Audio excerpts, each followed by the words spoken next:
कृष्णा आणि पंचगंगा नदीला पूर. कोल्हापुरातल्या शिरोळ तालुक्यातलं श्री क्षेत्र नृसिंहवाडी मंदिर पाण्याखाली. शिरोळ तालुक्यालाही पुराचा धोका.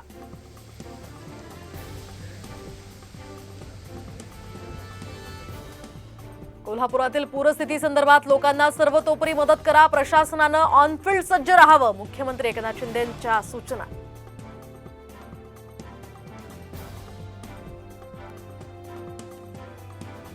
राज्यात आजही मुसळधार पावसाचा इशारा. कोकण, पश्चिम महाराष्ट्रासह मुंबई, ठाण्याला अलर्ट जारी.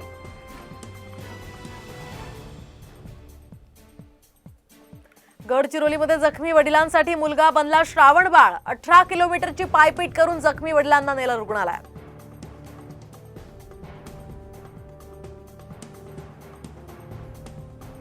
नाशिकच्या सिटी लिंक शहर बसचे कर्मचारी आजपासून पुन्हा एकदा संपावर. पगार वाढीच्या मागणीसंदर्भात आंदोलन.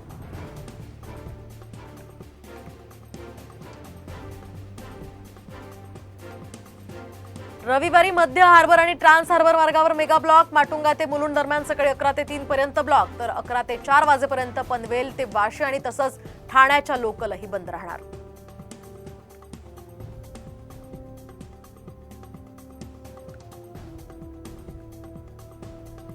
स्मशानभूमीत लाकडांऐवजी विद्युत शवदाहिनीचा वापर करण्याच्या राज ठाकरेंच्या वक्तव्याचं सयाजी शिंदेंकडून कौतुक.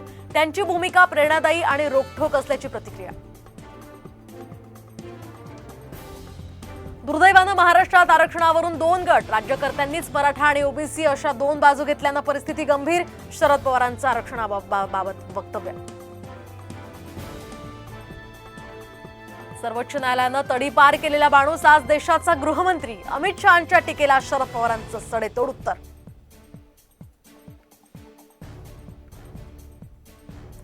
पुण्यात आणखी एक बनावट आयएस अधिकाऱ्याचा धुमाकूळ. आयएस असल्याचं भासवत महिलांची फसवणूक. रेणुका करनुरे विरोधात गुन्हा दाखल.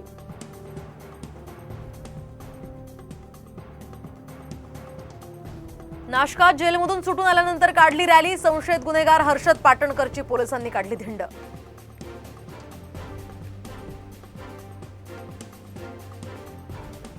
छत्रपती संभाजीनगरमध्ये साम टीव्हीचा इम्पॅक्ट. प्राण्यांना हात लावून रील्स काढल्यानं एकाला शिक्षा. 7 दिवस दररोज माफी मागावी लागणार.